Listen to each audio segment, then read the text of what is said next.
طرح سے طارق صاحب ہم ڈسکس بھی کر رہے ہیں کہ رسول صلی اللہ علیہ وسلم نے ماہ سفر کے حوالے سے اگر ہم بات کریں تو جو پھیلی ہوئی بدشگنیاں تھیں یا جو توہم پرستی تھی اس کے بارے میں کیا فرمایا؟ بسم رب محمد کریم علیہ الصلوۃ والتسلیم۔ سب سے پہلے تو یادآوری کا شکریہ، اور یقیناً ان ایام میں اور خاص طور پہ جیسے ہی سفر المظفر کا مہینہ شروع ہوتا ہے، چاند طلوع ہوتا ہے، تو ایک عجیب طرح کی جو ہے وہ احتیاط معاشرے کے اندر نظر آتی ہے، لوگ خوفزدہ سے نظر آتے ہیں، اور یوں لگتا ہے کہ جیسے کوئی آفات اور بلیات جو ہیں ان کا نزول ہوا چاہتا ہے، اور مختلف قسم کی جو ناپسندیدہ قوتیں ہیں اللہ کی، وہ مخلوق جو انسانوں کو نقصان پہنچاتی ہے، وہ آسمان سے شاید اس کا نزول ہونا شروع ہو جاتا ہے، اس لیے لوگ محتاط ہونا شروع ہو جاتے ہیں۔ اور جو آپ نے کہا، یہ توہمات کا سلسلہ جو ہے یہ اس وقت تو معاشرے کے اندر ہے ہی ہے، لیکن اس کی تاریخ بھی بہت پرانی ہے۔ خود سرکار دو عالم صلی اللہ علیہ وسلم کے زمانے پر جب ہماری نظر جاتی ہے تو ہمیں پتہ چلتا ہے کہ اعلان نبوت سے پہلے کا جو زمانہ ہے اس کے اندر عربوں کے ہاں بھی یہ معاملہ اسی طرح پایا جاتا تھا، اور وہ اس کو سفر کہتے اس لیے تھے۔ سفر کا مطلب ہوتا ہے خالی ہو جانا۔ اصل میں ہوتا یہ تھا کہ حرمت کے جو 4 مہینے ہیں ان میں 3 مہینے لگاتار آتے ہیں، یعنی ذیقعد، ذی الحج اور محرم، اور ان 3 مہینوں کے فوراً بعد، ان 3 مہینوں کو تو وہ برکت والا مہینہ سمجھتے تھے، حرمت والا مہینہ، احتیاط والا مہینہ سمجھتے تھے، اور کہتے تھے کہ اس کے فوراً بعد جو ہے نا وہ، کیونکہ یہ برکت والا نظام جو ہے اس سے انسان محروم ہو جاتا ہے، اس لیے آفات اور بلیات جو ہے نا وہ آنا شروع ہو جاتی ہیں، جو گویا 3 ماہ کی رکی ہوتی ہیں آفات، وہ اس مہینے کے اندر وارد ہونا شروع ہو جاتی تھیں۔ حالانکہ سفر کا ایک مفہوم ان کے ہاں یہ بھی تھا، وہ یہ سمجھتے تھے کہ کیونکہ 3 مہینے تک لڑائی نہیں ہوتی تھی، لوگ اپنے علاقوں سے باہر نہیں نکلتے تھے، تو اس مہینے کے اندر لوگ جو ہیں وہ اپنا بدلہ لینے کے لیے میدان میں اترتے تھے، جنگیں شروع ہو جاتی تھیں، لوگوں کو اپنی بستیاں چھوڑ کے میدانوں میں، کچھ لوگوں کو تجارت کے لیے، کچھ لوگوں کے لیے کوئی جنگ و جدل کے لیے جو نکلنا پڑتا، تو گویا بستیاں خالی ہو جاتی ہیں۔ سفر کا مطلب ہی خالی ہونا ہوتا ہے، اس لیے وہ یہ سمجھتے تھے کہ شاید یہ جو ہے مہینہ جو ہے وہ امتحان کا، ابتلاء کا، آزمائش کا مہینہ ہے، حتیٰ کہ یہاں تک کہ وہ اتنے اپنے معاملات میں بے باک ہونے کے باوجود بچوں کے معاملے میں بڑے محتاط تھے کہ اس مہینے کے اندر جو ہے ایسی آفات اور بلیات کا نزول ہوتا ہے کہ جو بچوں کے ساتھ جڑ جاتی ہیں اور پھر ساری زندگی ان کا پیچھا نہیں چھوڑتی اور ان کے ساتھ رہتی ہیں۔ تو یہ مث جو ہیں وہ ہر زمانے میں رہیں۔ رسول رحمت صلی اللہ علیہ وسلم ایک ایسا پاکیزہ نظام لے کر آئے جس کے اندر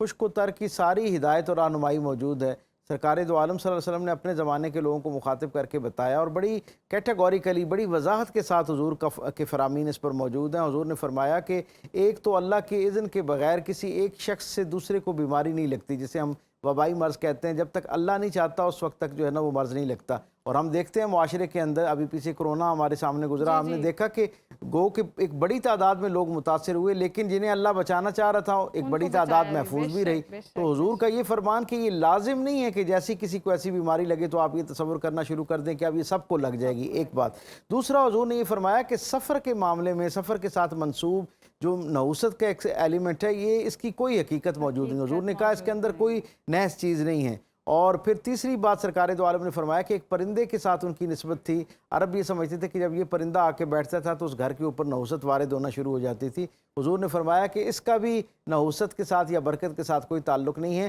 سارا خیر اللہ کے ہاتھ میں ہے اور اس کا تخلیق کردہ ہے، سارا شر اللہ کے ہاتھ میں اور اس کا تخلیق کردہ ہے۔ ایک بہت کامن سینس کی بات ہے کہ جب دنیا کی ساری خواہش کے باوجود، انسان کی اپنی کوشش کے باوجود، اس کے محبین، اس سے محبت کرنے والے وابستگان کی کوشش کے باوجود اگر خیر کسی کی زندگی میں داخل نہیں ہو سکتا تو شر کیسے داخل ہو سکتا ہے؟ اس لیے سب سے بہترین طریقہ یہ کہ اپنے آپ کو پروردگار عالم کی پاکیزہ پناہ میں دیا جائے اور اللہ رب العزت کے ساتھ اپنا تعلق جو ہے اسے مضبوط کیا جائے۔ دیکھیں، اگر واقعتاً خوف محسوس ہو رہا ہے تو پھر مضبوط پناہ کی طرف بندہ سفر کرتا ہے نا۔ جب آپ کو ڈر لگنا شروع ہوتا ہے تو آپ کسی مضبوط پناہ کو جو ہے وہ ڈھونڈنا شروع کرتے ہیں۔ تو کائنات میں پروردگار عالم سے بڑھ کر محفوظ پناہ گاہ کون سی ہو سکتی ہے؟ اپنے آپ کو اس طرف جو ہے وہ رجوع کرنے کی کوشش کرنی چاہیے، اللہ سے اپنے تعلق کو مضبوط کرنا چاہیے۔ بہت سارے لوگ جیسے ہیں، خاندان ایسے ہوتے ہیں، وہ کہتے ہیں نکاح نہیں کرنا، شادیاں نہیں کرنی، ہو پتہ نہیں کیا ہو جائے گا، برکت نہیں رہے گی۔ تو یہ ایسا کوئی کانسیپٹ بنیادی طور پر یہ جو تصور ہے نا کہ جی اس مہینے کے اندر نحوست آتی ہے، نحوست کا مطلب یہ ہوتا ہے کہ برکت کا ختم ہو جانا۔ تو دین رحمت جو ہے نا وہ اللہ کا ایک ایسا پیغام ہے اور ایسی کامل ہدایت ہے کہ جس کے اندر یہ ہمیں بتا دیا گیا کہ اللہ کے اذن سے برکت تو آتی ہے، برکت اٹھ بھی جاتی ہے، لیکن نحوست کا کوئی تصور جو ہے وہ پایا نہیں جاتا۔ سارے دن جو ہیں حضور کے فرامین سے ہم تک یہ روشنی پہنچتی ہے کہ ہر نیا طلوع ہونے والا سورج جو ہے وہ اپنے ساتھ اللہ کی مخلوق کے لیے منفرد برکتوں کا پیغام لے کر آتا ہے۔ اس کا مطلب یہ کہ ہر نیا سورج جو ہے وہ نئی برکتوں کے ساتھ انسانی زندگی میں داخل ہوتا ہے۔ کسی جگہ یہ نہیں کہا گیا کہ نئی آفات کے ساتھ داخل ہوتا ہے. سو اس کا مطلب یہ ہے کہ یہ سارا بنیادی طور پر دین سے لا علمی کا ایک جو ہے نا وہ ایک معاملہ ہے, اور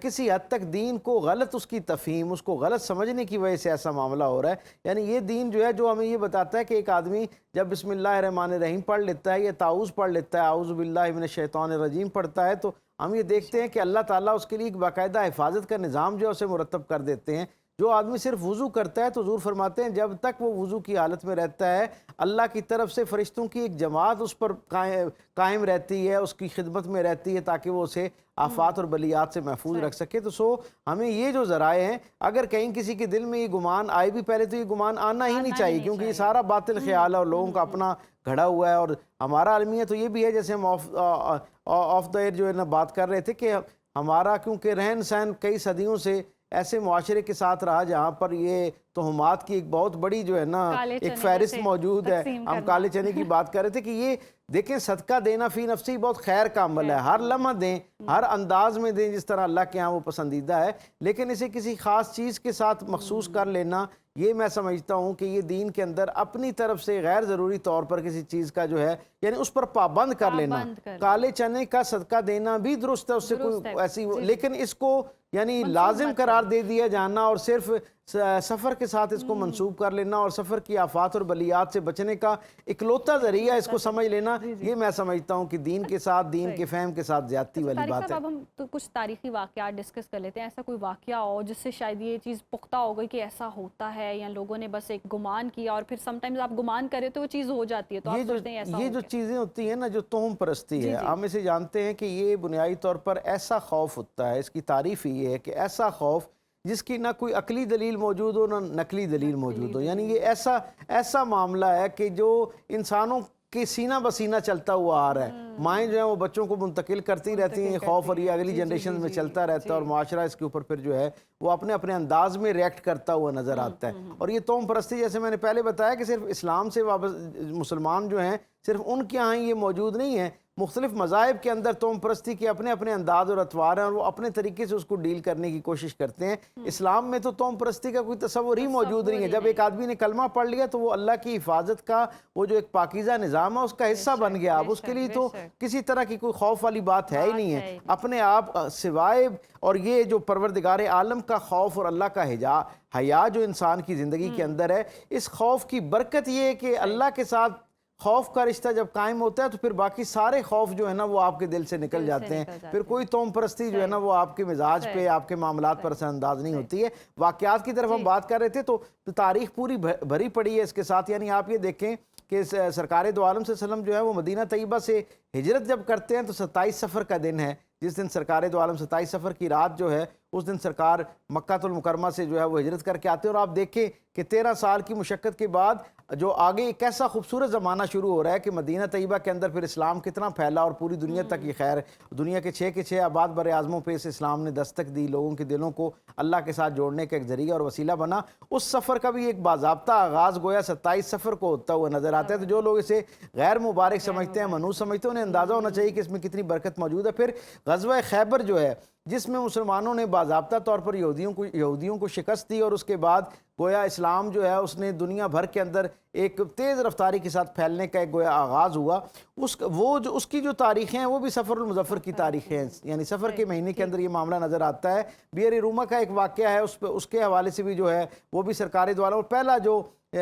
پہلا جو جہاد ہوا مدینہ طیبہ آنے کے بعد 2 ہجری میں, وہ بھی سفر کے مہینے کے اندر ہوتا ہوا نظر آتا ہے. اور پھر یہ جو ابھی ہم نے شادی بیاہ کی بات کی تو میں اپنے سامعین کی دلچسپی کے لیے بتاتا چلوں, بڑی اہم بات, اور وہ کیا بات ہے کہ ہمارے یہاں شادی کہتے ہیں نا کہ جی اس مہینے میں شادی نہیں کرنی چاہیے. سرکار دو عالم صلی اللہ علیہ وسلم نے حضرت صفیہ رضی اللہ تعالیٰ عنہ کے ساتھ اپنا نکاح جو ہے وہ سفر کے مہینے میں فرمایا. یعنی اس سے اندازہ ہوتا ہے کہ کتنی اہم جو چیز ہے. بہت ہی اہم ہے, بہت شکریہ. اور باقی جو تیزی سے 2 باتیں اور بتاتا چلوں, یعنی حضرت بہاؤالدین زکریا ملتانی علیہ رحمہ کا عرس اس مہینے کے اندر آتا ہے. پھر سب سے بڑھ کر ہم لاہور میں بیٹھے ہیں تو حضور سیدی فیض عالم حضرت داتا گنج بخش رحمۃ اللہ تعالیٰ علیہ جو ہیں ان کا عرس بھی 20 صفر کو جو ہے وہ آیا کرتا ہے. بڑی زبردست بات, بہت شکریہ طارق صاحب آپ کے وقت